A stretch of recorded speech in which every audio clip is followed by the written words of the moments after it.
Okay, so we are on. Hi, Podfeet. Hi, how you doing? I'm finishing something up, so maybe you can entertain the audience for a moment. Maybe show them Kepler. I don't know. We've got to finish right. Well, Allison took Kepler on a bit of a walk today, so Kepler's pooped out and he's downstairs resting. He's just laid out flat. I don't think he may even join us. Am I on the wrong mic? Probably. Let me go check. You sound right to me, Steve. On Discord? I'm listening. through No, Discord. I'm listening to you in StreamYard. Yeah, so Discord has its own little mind. It doesn't tend to agree. Yeah, wrong mic on Discord. How about this? Does this sound better? All right, good. Thank you. Thanks for pointing that out. Okay, good turnout tonight. Hi, everyone. Good to see you all. Wow. And I'm hearing Potfeet clicking away on our little keyboard, her clickety keyboard. All right. You like the shirt? Yeah, I wore it just for you, John. It is. I do like the shirt. It has the shuttle. It's got Apollo. It's got SLS, Artemis. Now we'll see how long that actually lasts, given proposed funding cuts. But let's not get into that, shall we? Yeah. All right. Let's see. I just sent the new version up with that edited piece. Okay. I'll recycle and refresh. And so you should be able to see it there. Where was the change? It's right after I fix it. Okay. I don't see it. Well, it's there. Is it part of the iFixit blog or in the... Right? No, it's in this week's episode of the NosillaCast, 1035. So iFixit Smart Soldering Iron and Electronics Toolkit. Right after that, it says, I have to tell a story. Mine doesn't show, but that's okay. I don't need to Really? read it. Well, let me send it to blog again. That's weird. Okay, I'm sending edited post to Podfeet. Okay, did it twice. Okay, I'll refresh. Alrighty. Well, it's probably time for roll call while he looks for that. It is. We've got Seamus and Kevin and Bruce and Drunk McNulty. Marty. Marty. Jeez, this is hard. And Mike and Ian and Jill and John and Sandy and Sapphire Spider. I'm not sure who Sapphire Spider is. Are you new? Welcome. And Steve and Zoe. Even if you're not new, welcome. I sent Zoe a personal note because I wanted to make sure she remembered that our time had changed. Well, I'm glad you could join us, Sapphire, if you don't mind me using your first name. Oh, how fun. Oh, from the Tucson T-Mug. I love T-Mug. Yeah. What's your... Oh, and listener Lynn's hiding in the sidebar. Oh, hey, Lynn. What's your given name or chosen name to share in human life, if you don't mind telling us? Puffy.com not loading for you? Tony. Well, welcome, Tony. Tony. All right. Tony Ewing. All right. Let's see. I should probably do a test recording here. Podfeet.com not loading for him. That's a disaster. Maybe we should wait. Who can't load it? Mike. Mike. Oh, no.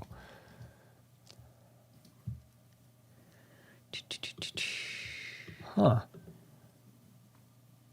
Yeah, that is bad. All right, let me do a little quick test recording. Hi, this is Allison Sheridan of the NosillaCast podcast hosted at podfeet.com. Was that a little hot? Or maybe I just... Nope. Let's see. 1, 2, 3, 4, 5. Yep, I'm on the low side of 5. I'm just looking at your audio level in my ear, listening to my ears. All right, let me look at it. Hi, this is Allison Sheridan of the NosillaCast podcast hosted at podfeet.com. Yeah, it brings it down a little bit. Okay, is it auto leveling there in the recording? Yeah. Okay. It does that a little bit. It sounds quiet to me, though. It does sound quieter than your live voice. Why is that? I don't They've made the switching harder. I can no longer just go to a new page. I have to remove one and then add the other. So there's always going to be a blank spot. Why did they back up? Yeah. Let me check my sound settings and see whether I've got Hindenburg set to... No, it's set to no redirect. So it doesn't have any... What are you checking for? Just the audio levels of output. Well, I'm going to have to hope for the best here. Live voice was a bit hot, but recording was a bit soft. You know, it's been sounding like it's peaking to me too, like all the time. Let me bring it down. Let's just see what happens. I was being a little rambunctious. Hi, this is Allison Sheridan of the NosillaCast podcast, hosted at podfeed.com. Yeah, it does look like You're it's going peaking. in the red. Yeah, but I have little lights on my mic, and it's always set to 5 past noon, if you will. But do you have gain settings in your audio recording software that maybe are a little hot? No, I don't think I do. Is Jill here? Jill, I don't have any way to control audio input levels from within. Oh, wait a minute. Look at this one right here. That one's set pretty high. What's the default? Where's that normally? Hello. Hi, this is Alan. Yeah, that was set all the way to the top. Wonder if that's what it's been. Yeah, it looks like it might be. See, Steve? Kevin says I need a new M4 MacBook Air. I told you. How's that going to help this? Because then I give this one to Kevin. Well, yeah, this is my MacBook Pro that I'm running it on. All right, let me try this again. See whether the input... this is something weird. All right. Hi, this is Allison Sheridan of the NosillaCast podcast, hosted at podfeed.com. That's too low. It's supposed to be between -9 and -6. You can do it up a little bit. Okay, one more time. Hi, this is Allison Sheridan of the NosillaCast podcast, hosted at podfeed.com. It's too hot. No, that was between -9 and -6. Are you looking at the audio level indicator and red is -9 and -6? This one? Yeah. This one? Yes. So it does. Well, okay, I can make it go red. higher. Bring it down a little bit. If I do it that low, I don't know. Make mic quiet, please. All right. All right, Marty's gonna get. Are you getting a new M4 MacBook Air? All right. I'm gonna go ahead and start. I think it's perfect. Hi. All right. And a new studio too. Wow. Are you getting the Ultra? All right. I'm gonna go ahead and start. Oops. Oh, that's right.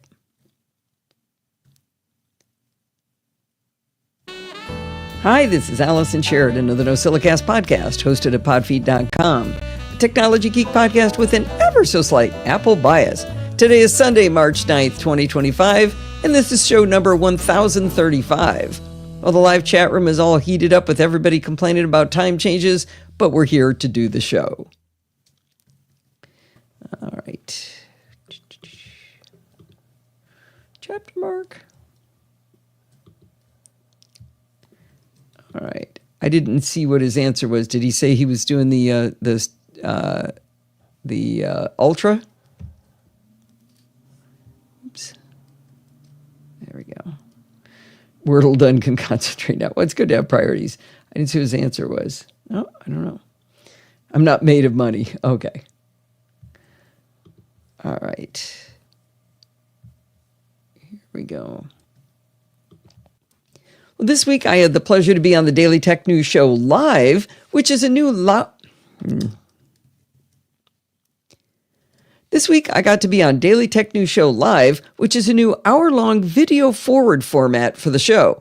After a quick hit of the news, we talked about the disaster that was Hulu live streaming the Oscars, or not live streaming it, some interesting concept laptops from Lenovo coming out of Mobile World Congress, how Steve and I got rid of our landline after 42 years, and how some people are actively using AI to better engage and teach their children. Look for episode 4967 for March 3rd, called Thank You, Claude, at dailytechnewsshow.com, or follow the link in the show notes. Zoe works on that on Daily Tech News Show. Did you guys know that? I did. I'm not sure everything she does, but I know she does the weekend newsletter. Yeah. Oh, that was your title suggestion. Yeah, I was glad to see that we finished the debate with putting the comma in. Sandy, when it first went in, it just said, "Thank you, Claude," without a comma, and I couldn't live with it. No. All right, let's see. Oh, I need to move all these audio recordings in. Where is it? Where are we? The 9th, right? Yes. CES 2025 in here. Whoops. No. Sound like I'm talking to Kepler. There we go. No. All right, so iFixit first.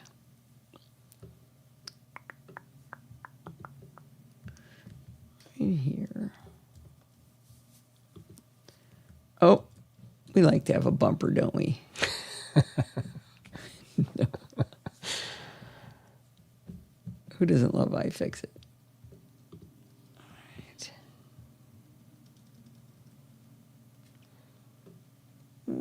More like there. The link in the show notes. When you go to visit iFixit at CES, of course they're going to be soldering at their booth. What else would they be doing? I'm here with Eric Essen. Let me throw my noise reduction meter on here. Let's click it back here. When you go to visit iFixit at CES, of course they're going to be soldering at their booth. What else would they be doing? I'm here with Eric Essen, and he's going to talk to us about their soldering kit and some of the other tools. You're the, what did you say you were, the chief tool? Chief tool officer. Very good. And I understand, too, that you guys have owned some of our tools for a long time already. Of course we do. Yeah, thank you for that. This is Fix Hub, our new soldering line. And we want to make soldering accessible, and a lot of people are afraid of soldering and to approach soldering and don't think they can do it. And a lot of that's because soldering irons out there, they're 30-watt ones, they don't heat up well. People don't have flux, they don't have all the right equipment to be successful in soldering. Okay. So we're working to put together an environment where they can be successful. So this is the first USB-C consumer-ready soldering iron. There's some out there that are like community projects, but they're not UL approved, they're not CE approved, they're not retail ready. So this is a 100-watt soldering iron. It heats up in less than 50 seconds. You can buy the standalone soldering iron. It's $79.95, and that can plug into any web interface, and you can adjust all the parameters and stuff on it. Or you can buy it with the power pack as well. The power pack and the soldering iron are $249.95. Or for another $50 for $299.95, we do a full kit that comes with everything, including safety glasses, a heat mat, flux, solder, silicone electrical tape, a full ready-to-go in the field soldering kit to tackle any job. Oh, he just mentioned the tape that we're going to talk about. Silicone electrical tape. Yeah, don't spoil the story. Okay, mum's the word. Because I'm going to tell the story right now.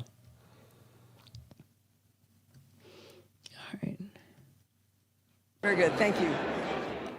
Man, everybody loves iFixit who've ever had to deal with the company. No, that's not had to.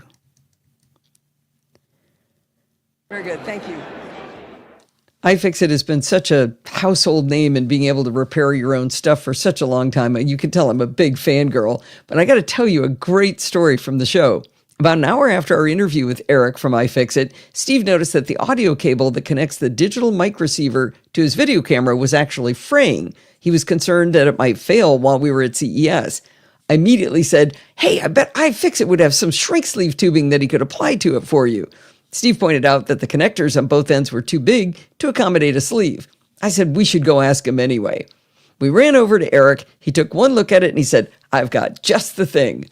He whipped out a roll of their self-fusing silicone electrical tape. He cut a little bit off. He stretched around the cable, wrapped it around, and he explained that stretching it holds it tight and helps it to securely bond with itself without any sticky, gooey adhesive. It was a perfect fix to the problem. I love the story because it shows you exactly how valuable iFixit is. Bad ending. Chose to, yeah. Your cat runs in octagons? All right. Zebek next. What did you think of Zebek, Steve? Would you ever hook these things? This is the display? Yeah. Yeah, the Snap-on monitors. Probably not. It just seems, even though they did come with a little support stand for your main monitor, because you're basically clipping on other monitors to your main laptop monitor. I would rather have another monitor or two that I could position independent of the main monitor. Mm-hmm. I guess one above might be helpful, but it just seems a little bit awkward. Seems dicey, yeah. Oh, Marty's got a different set, and they are scary. Yeah. Let's see what they have to say. Now, at least. what you can't really see here is there is a bracket that goes on to your laptop display that helps support those other monitors. It's hard. Keeps it from flopping back? Well, what keeps it from flopping back is an additional brace that extends downward and contacts the table. So a how is tripod, all this stuff stuck to your Mac? I forget. The bracket has a press fit around the laptop display. Apparently a pretty strong one. So you'd have to pry that off to close your laptop? Yes. Well, yeah, you'd have to take these off and take off the bracket. Self-fusing OWC tape? Never wound up using them. Yeah, these were also 1080p, but yeah, I'm kind of a snob about resolution these days. Let's see. Move that way. Was that a pun, Zoe? I'm not sure if it would catch on. All right, here goes. iFixit is. You know what? I don't like that ending. The value of iFixit. I love the story. I knew there was something I didn't like about the way that ended. I love this story because it shows you the value of iFixit. That's better. Much better. It was bothering me. The value of iFixit. Well, who doesn't need more screen real estate, especially when they're a road warrior? So I've stopped to talk to Alex Levine of Zebek, who might have a solution for you. Absolutely. If you are a digital nomad, a traveling professional, or really anyone working on a laptop in this day and age, you always need more screen space, but you don't want to sacrifice productivity for portability. So that's what we've got with the Zebek Snap. This is our modular portable workstation that allows you to recreate the productivity of an office, but on the go. You can see there's nothing that's plugged into the wall. Everything is driving entirely off the battery of your laptop. So I'm going to explain a little bit. This is an audio podcast as well as video. Okay, yeah. So what I see here is a MacBook that's got a vertical display somehow connected on the right and a smaller one across the, well, maybe the same size, but across the top. Exactly, and the way that it's connected is in a really unique way. So we start with our Zebek Snap bracket. What this bracket does is it expands and it fits any. All right. Tease. We got to go on. We must move on. All right, so I get to talk here. I was proud of my title of this one. I don't know if I like the title of this next one. The title is, Sorry, Steve, I'm having an affair with Claude. All right.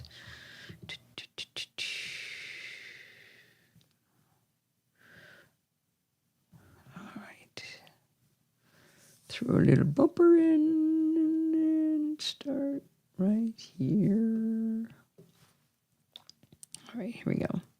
Yeah, at least I'm honest with them.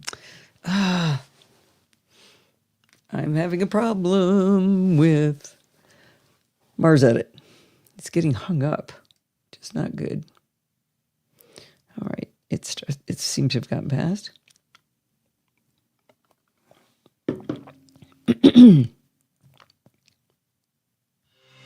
Whoops.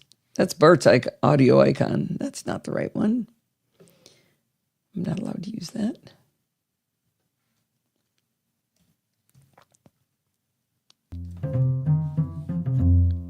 Like most developers, I've been using AI to help me with my little coding projects. In case you doubt that most devs are using AI, way back in June of 2023, which is a long time ago in AI years, Inbal Shani reported on the GitHub blog the results of a survey of developers. They wrote, a staggering 92% of US-based developers working in large companies report using an AI coding tool either at work or in their personal time. See, I'm in good company. Well, back in the day, I used GitHub Copilot when it was in beta, and I found it helpful, essentially as a fancy autocomplete. If I started to type something that was going to be maybe repetitive, it would automatically offer to finish up the pattern for me. Such simple times.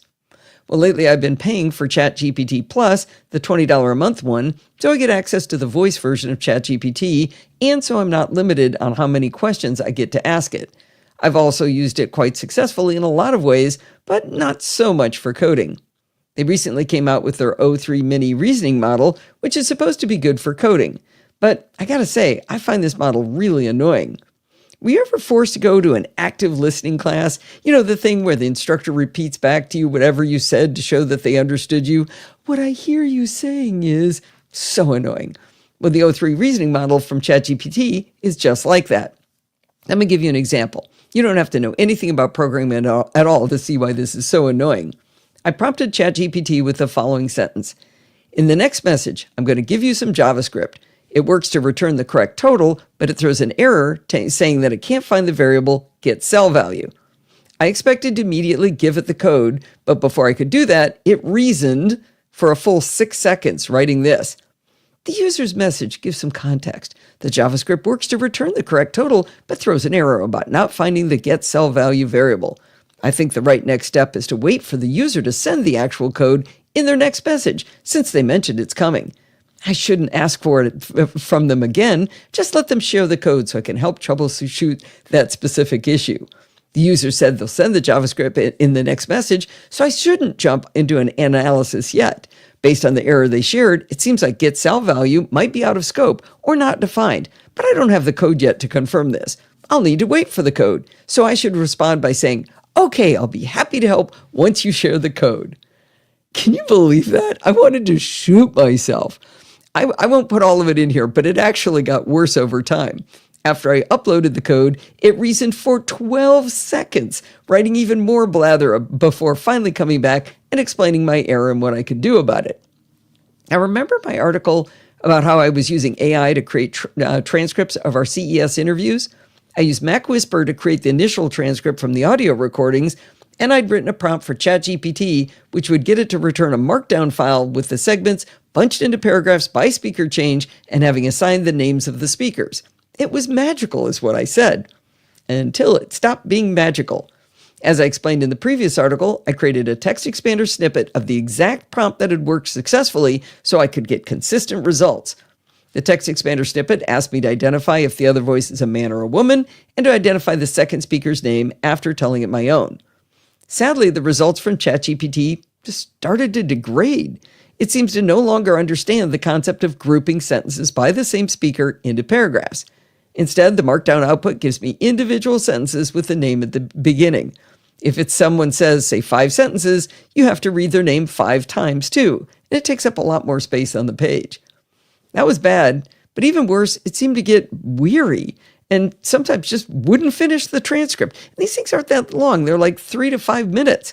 Sometimes it would just truncate it, but other times at the end of the file, it would say something that conveyed that it honestly just couldn't pay attention that long, so it gave up.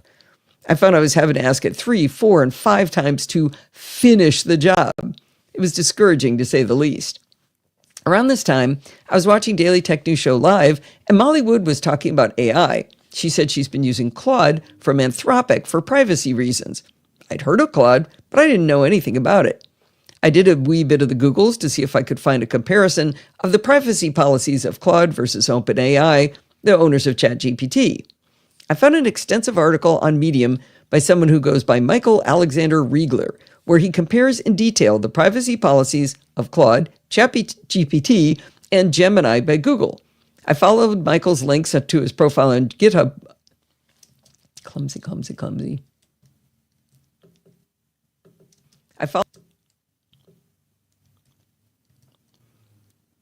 I was curious who Michael was, so I followed his links to his profile on GitHub, where he explains that he's a researcher and head of AI at Simula, and he's dedicated to advancing AI for social good, focusing on transparent and trustworthy AI systems. I learned that Anthropic's privacy policy has several advantages over ChatGPT and Gemini. By default on Claude, user data is not used for training. With ChatGPT, you can opt out of having your data used for training, and Gemini uses your data, quote unquote, for improvement. Another comparison Michael made was the clarity of the privacy policies of the three companies' products. Claude is rated as high for clarity, ChatGPT is low in clarity, and Gemini is medium. I've linked to Michael's full breakdown if you're interested in reading the details. Now, Molly Wood knows a lot, so I was likely to try out Claude anyway on her recommendation, but getting confirmation of her assertion of better privacy sealed the deal. The first major task I gave to Claude was to create the most recent Markdown transcript by speaker that ChatGPT failed to create correctly and completely. I gave it the text expander snippet, and Claude did a flawless job. I've since then given it several new transcripts to reformat for me with names, and it's done an outstanding job every single time. There are occasional misinterpretations where maybe it didn't accurately identify the speaker from the context of the text, but a few here and there are easy to fix. Point number 1 for Claude. But my real love affair came when I was working on some code. I'm going to get a little bit nerdy here, but please bear with me. I have a little web app that allows you to add and subtract elapsed time. That's something that spreadsheets can't do. If you don't believe me, try adding 23 hours plus 2 hours. You won't get 25, you get 1 a.m. because spreadsheets work in absolute, not elapsed time. Anyway, my web app is fully functional, but it's also in active development. You can use it by going to podfeet.com/timematter. In its current form, it adds the hours, minutes, and seconds, and you can export to comma-separated value, also known as CSV, or you can now export it to the standard ISO format of hours, minutes, and seconds, like HH, MM, SS separated by colons. Anyway, it's pretty slick, and I use it all the time. It is a little clumsier if you want to subtract time. To do that, you have to put in negative hours, negative minutes, and negative seconds for the entire line of one entry.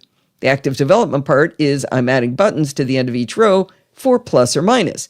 These will default to adding the current row, but if you toggle an entire row to negative, no. Wrong syllable accent. The active development part is I'm adding buttons to the end of each.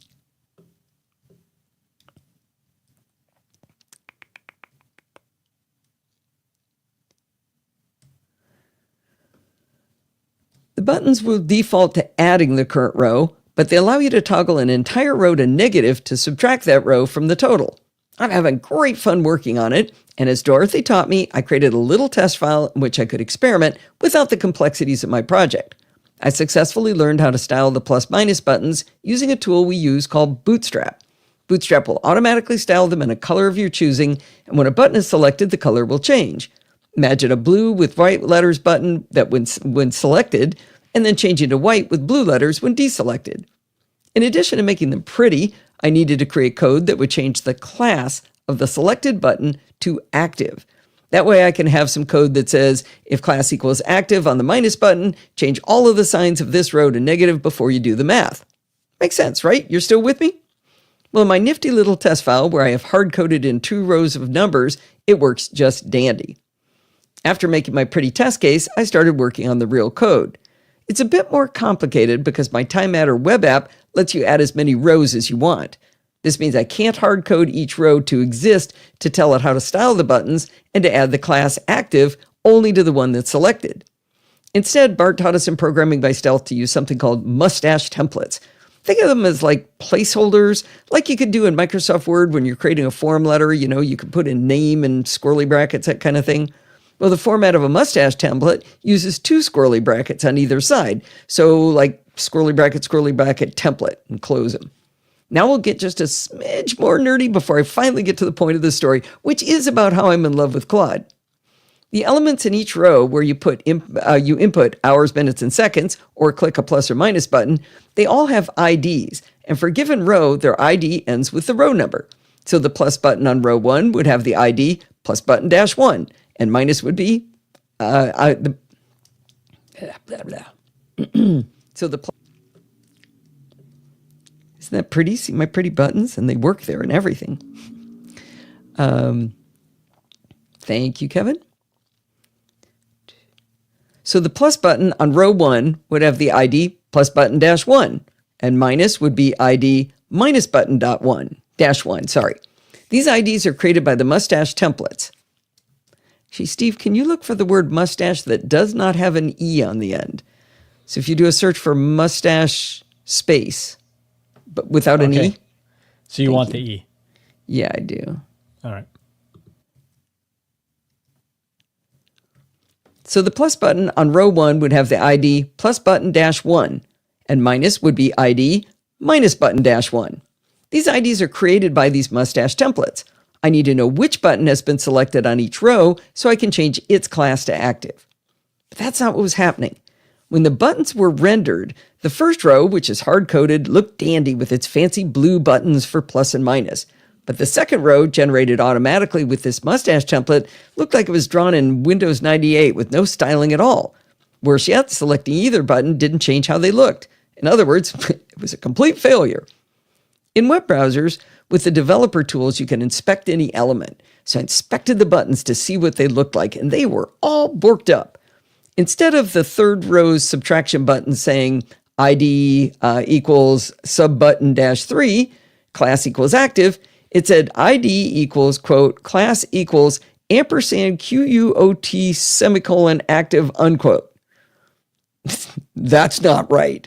It was like the class got kind of smushed inside the ID, and then it had ampersand QUOT semicolon instead of a quote. This didn't make any sense at all.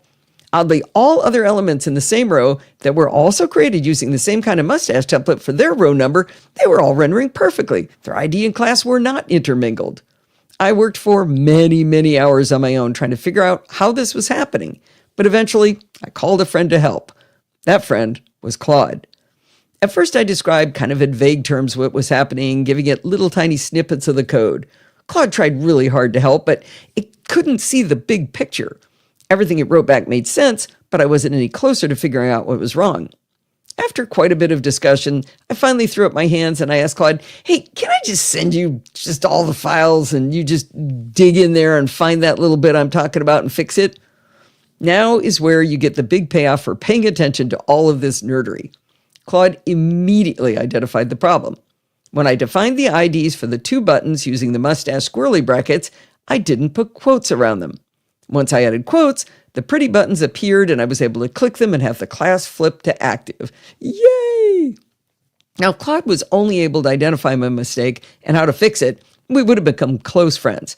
But Claude is in my heart now because of what happened next. I asked it, why did all of my other IDs created by mustache templates, why did they not get borked even though they weren't quoted either? It didn't do a bunch of faffing about. It didn't give me a bunch of active listening. It didn't beat around the bush. It explained to me that in my other uses of mustache templates to create the IDs, they were less complicated. That allowed the browser to be forgiving of my error because it could interpret what I meant. Now, this explanation taught me how to code it properly. Claude didn't just spoon feed me the answer. It told me why this would work and why it was important to fix it on all of these IDs. I can guarantee you, I will never forget to quote my IDs created by mustache templates ever again. Now that we're through all the goopy nerdy stuff, let's recap why I have a new crush named Claude. My experience working with Claude is it's like having my best friend sitting right next to me in the same time zone. I got to do this once with Helma. She came out and we sat in the kitchen and worked side by side. And it felt like that because Claude was right there, but in the same time zone, not in the Netherlands, Claude was right there in the room with me. And my best friend Claude has nothing to do better than to help me. I mean, got nothing to do. Claude doesn't have to go to work, doesn't have to take his kids to school, he doesn't have to exercise. Claude knows all about coding, knows all of the correct terminology, and yet he doesn't make me ask my questions with the correct terminology. Because I'm always saying things like squirrely brackets, but he's just fine with that. It works. Evidence that I'm emotionally attached to Claude is in the way I talk to it now. I asked it a question about a redirect I created on my web server for my Time Adder app, and it offered several reasons why I was getting a 404 error. Of its many solutions, it identified a possible syntax problem where I used a hyphen instead of an equal sign, and that was the problem. Now, once I fixed it and the redirect was working, I could have just quit the Claude app and moved along. But instead, I took the time to tell Claude which of its answers was the one that solved my problem. I was rewarded by a response of joy from Claude and additional information on syntax for matching redirects. Now, I know Claude doesn't learn from what I'm doing, but I just felt like, he deserved to hear the answer which one was right. Now, I used Claude a few more times that day, and then I ran out of free queries. Even though I already pay $20 a month for Claude ChatGPT, let's get that right. Probably important to get the name right. Even though I've been paying $20 a month for ChatGPT, I shelled out $20 to get the pro access to Claude for a month. It's not perfect at everything, but for programming, it's stunningly useful. The bottom line is that my love affair with Claude may just be a spring fling. It appears I'm quite fickle when it comes to my assistants, since it wasn't that long ago I was singing the praises of my friend ChatGPT. Just like having a prenup, I did not sign up for a full year with either of them. But for now, my heart belongs to Claude. Wasn't that fun? Sounds like I got to raise the bar a little bit here. Got some work ahead of me. Claude didn't even send me flowers the next morning. Thanks for Does the Claude support, have a Bruce. mustache? I had fun writing that. I know it got nerdy, but it was so fun.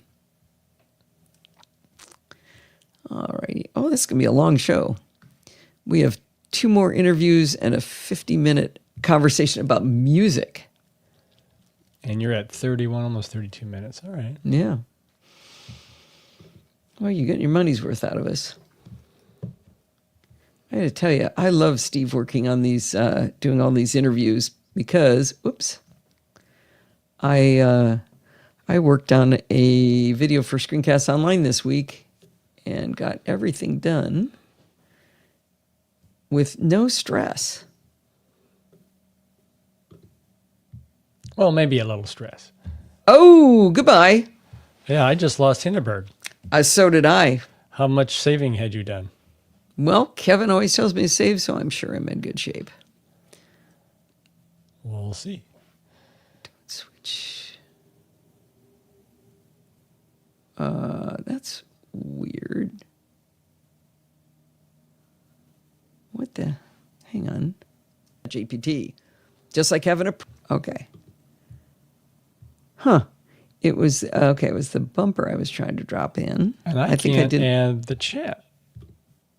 Interesting. What do you mean you can't add the chat? It's not allowing me to add the chat. Oh, I got to share it. I got to share it again. No. I'm saying the chat room itself. Discord, I normally can display it, and it's not allowing me to. Interesting. Really?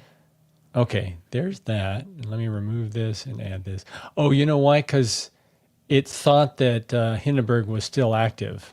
With this new control, you have to actively remove it before you can. And if you can't see it, you can't. If you can't see it, yeah. That's buggy. All right, so this is, this is support the show. No. Moano. I don't know how to pronounce this. I thought it was like the new Disney movie. Maono. Yeah. I think the guy just called it Mono. Yeah. Like Mono. Mono Lake. I spelled it wrong in the Hindenburg. Yeah. Yes, I am going to talk about music. Isn't that crazy? All right. Let's see how this changeover sounds. Thanks to Claude.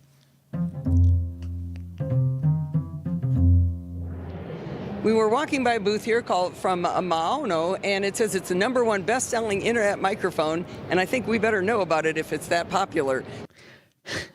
Get some of that iFixit tape. So yeah, their sign said they were the best-selling internet microphone. Have you ever heard of this company? Anybody?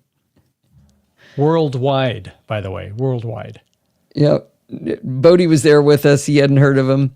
I'm going to play something for you that I'm not going to keep in the show. So we each put on one of the Maono lavalier mics and did a recording into into the woman's phone. And what I wanted her to do was show me the phone so I could see the levels as the two of us were talking.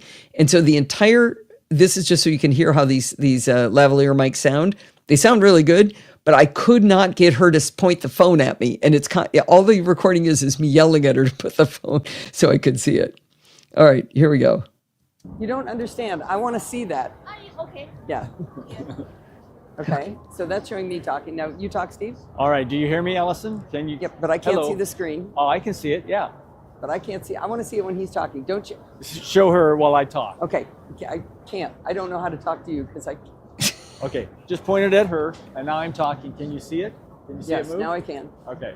Looks like you're a lot quieter than I am. Hello. Testing. 1, 2, 3. So is that recording into the phone? So you see why I can't use the recording? It's just going, I can't even talk to you. I don't think I was quieter. I think I was louder than you. I think you were. Yeah. So I was trying to see the phone to see what the recording was doing. What we have here is a problem to communicate. Failure to communicate, that's Failure, for yeah. sure. Yep. All right, so I need cha-ching now.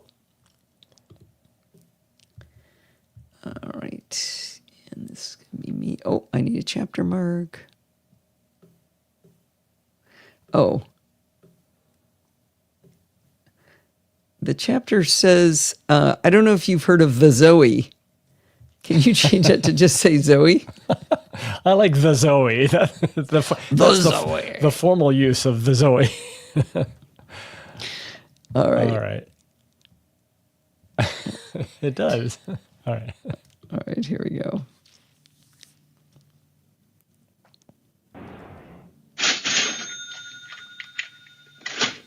Well, I don't know if you've heard of Zoe, who goes by the handle Zoe Loves Bacon, but I can assure you she's a delight. I first met her through the Daily Tech News Show, where she supports Tom Merritt and his team. She's starting to join the live show. Read what it says. She started joining the live show for the NosillaCast of late, even though the show starts at 1 a.m. for her. She's also the newest patron of the Podfeet podcast. She went over to podfeet.com/Patreon and pledged an amount that showed her appreciation for what she learns on the shows. You can be delightful like Zoe by coming to the live show or by going to Patreon and supporting the shows. Everyone loves bacon. Allison, you got her name wrong? I think it's Brings Bacon. Oh, shoot, it is. Well, we'll start that one over again.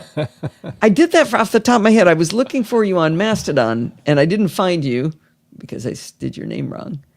Okay, what's going on? Cut that. Delete that. There we go. All right. Okay. I'm going to have to... Did you save, Steve? After... I did. Yep. Okay. So you can change it. This shouldn't... Do you want me to do it? No. Okay. If it's not written right in front of me, it's obvious I can't say it, right? All right. Yep. Okay. Let's see.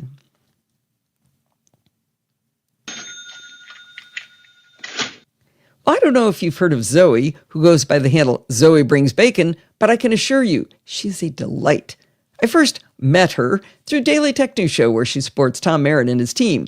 She started joining the live show for the NosillaCast of late, even though the show starts at 1 a.m. for her. She's also the newest patron of the Podfeet podcast. She went over to podfeet.com/Patreon and pledged an amount that showed her appreciation for what she learns on the shows. You could be delightful like Zoe by coming to the live show or by going to Patreon and supporting the shows.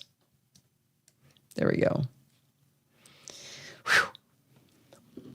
Oh, you use your actual name in most places? Zoe Dettering. Oh, so are you on Are you on Mastodon? I thought I'd seen you there. Deaderding. I said deadering, didn't I? Yes. All right. Well, we're lucky I got that close. I can't even get Zoe Brings Bacon right. I mean, how hard? One of the best handles of all time. She points out she does love it, so you weren't too far off. That's right. Okay, I think it's this one and this one. I hope it's these two. But I need him not to be on a... She's going to... No, I got to add a new... I got to add a new... what do you call... Add a track. Got to make it... Got to put them down here. I don't like doing that. Put these two... right there. And that's the Chit Chat jingle? Nope. Should be. Looks kind of short. Yeah, it's the wrong one. Oh, and I don't even have a chapter mark in, for crying out loud. Oof, boy, nothing's going right. I'm a mess. Yeah, so Steve Mallard is a friend of mine from 100 years ago, literally like 25 years ago. And he just found me on Facebook and happened to be in town.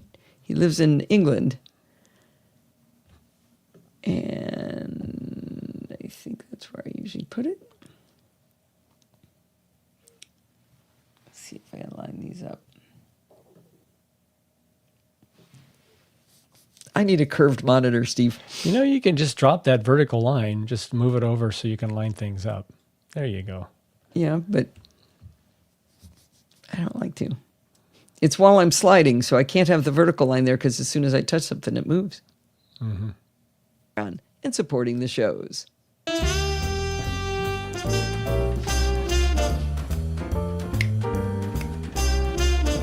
You know I'm not a music person, but I've invited someone named Steve Mallard onto the show. That seemed a little early. What do you think, Steve?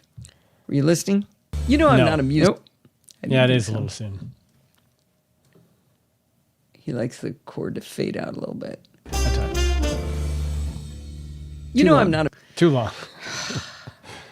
Find a happy medium there. See? Doesn't help having that thing there because I can't.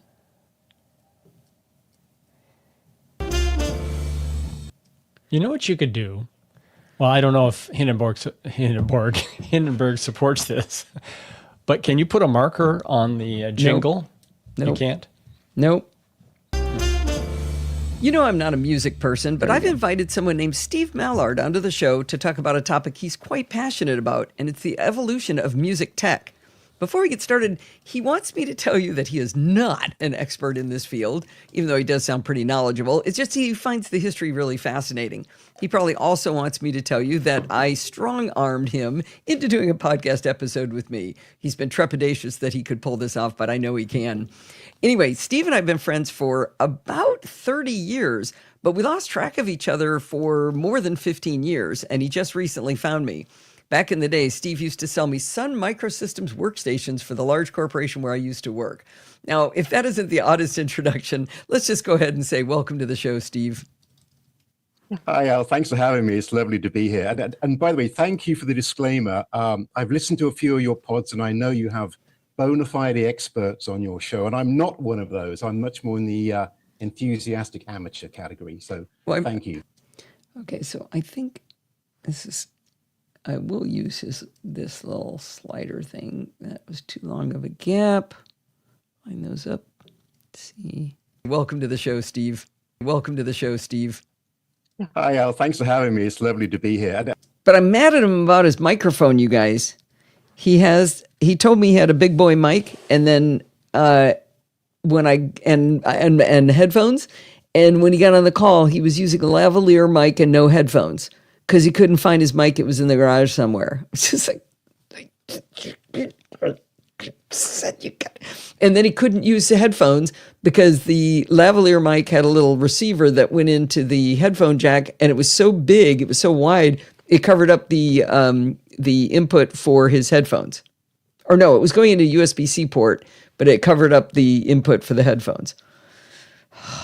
So anyway, this is a lavalier mic. And by the way, thank you for the disclaimer. I've listened to a few of your pods, and I Crikey. know you have bona fide experts on your show, and I'm not one of those. I'm much more in the enthusiastic amateur category. So thank you. Well, I made the big mistake of sending Steve the Andrea Ghez interview, which is the number one thing I've ever done of the coolest person that I know. And so it was, I probably should have started with some of my, normal human level interviews. I was a little intimidated, it's true.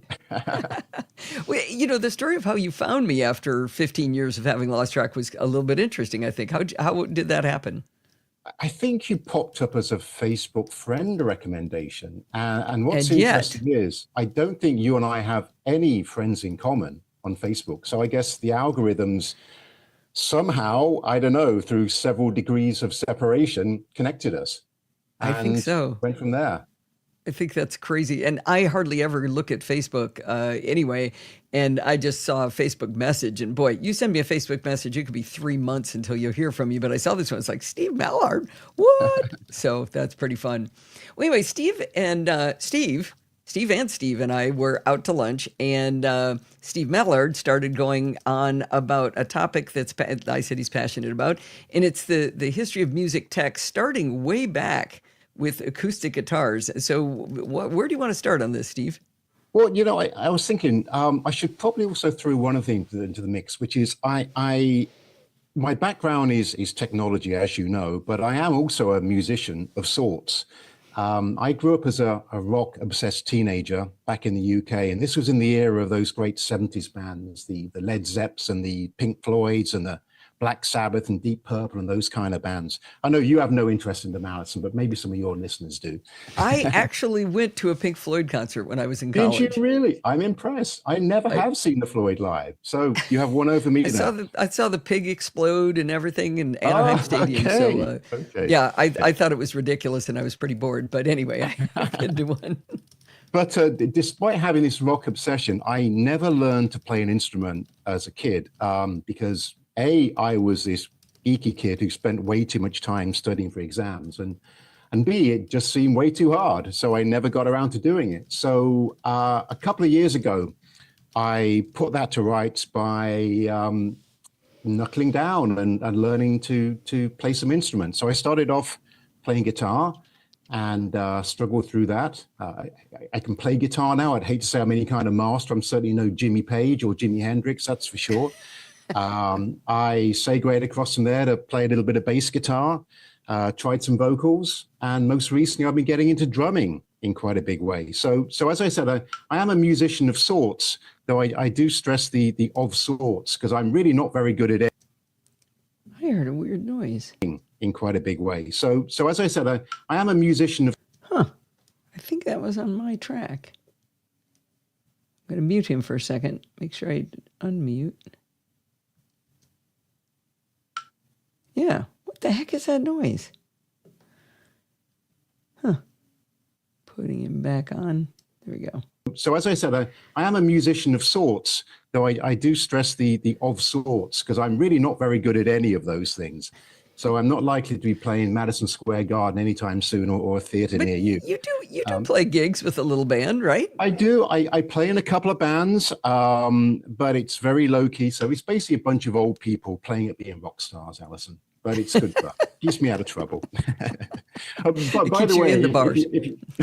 If you're interested in knowing which of those instruments I found the hardest, to my great surprise, I do. I play in a couple of bands. Keeps me out of trouble. But by the way, in the bars. If you're interested in knowing which of those instruments I found the hardest, to my great surprise, it's drumming. And I started off coming at that from the approach of, well, how hard can it be? It's just banging stuff, right? But then you realize there's a heck of a lot more to it than that. So I have a new appreciation of drummers who are typically the kind of laughing stock of most bands. But there's Dave a lot Hamilton. more to it. Dave Hamilton. I'm not going to go through and edit all of this, but since I'm right there, let me get rid of that too. All right, I am going to cut us off here and go to the end. We got into a big debate. I pushed back on him. He said basically all current singers are garbage, are rubbish. It was a blast. Thank you for inviting me, Alison. All right.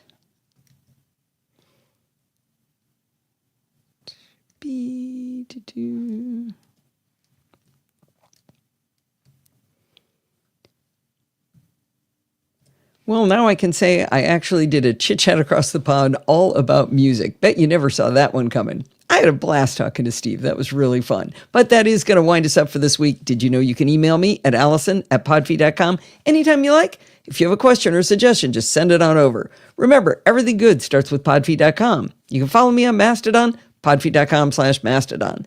If you want to listen to the podcast on YouTube, you can go to podfeed.com/YouTube.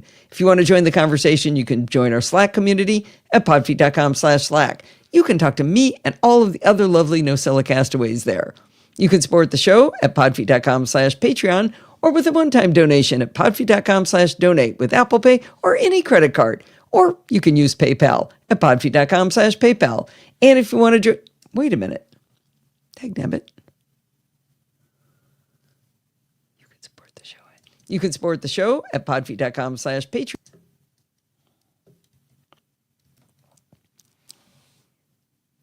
You can support the show at podfeed.com/Patreon, like Zoe Brings Bacon did this week, or with a one-time donation at podfeed.com/donate. And there you can use Apple Pay or any credit card, or you can use PayPal at podfeed.com/PayPal.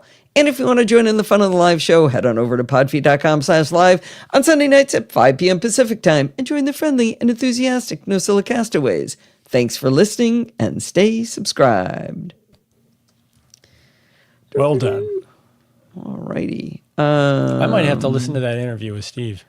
You totally should. Well, you actually heard the original version at lunch, right? Yeah, but I'm kind of curious how it came off in the interview. Yeah, you got to hear the argument. I heard the long form, I guess. Yeah, but yeah, we get a little heated. Oh, Kepler's here. He rose and he brought his bone. Stay subscribed. But he's back down. That's it. Yeah, he's down in the bed. All right. Have you counted your chapter markers? Oh no, I should. Hold on. Don't say anything. All right. Sandy wants to see Kepler when you're done. 7. 7. I get Come here, 7. Ken. Come here, doggy. Come on. In a couple of weeks, we're going to do a show from the Lindsay and Nolan, so you get to see the grandkids again. You guys have watched Forbes and Sienna grow up, right? If you've been watching for a while. Grow up. We'll be down there for Sienna's 5th birthday, so it'll be fun. She's a lot better on the microphone. Okay, speaking of good on the microphone. Say something, Cap. He can't hear me, can he? Put a headphone in his ear. We got to get dog headphones. Somebody get a screenshot of that.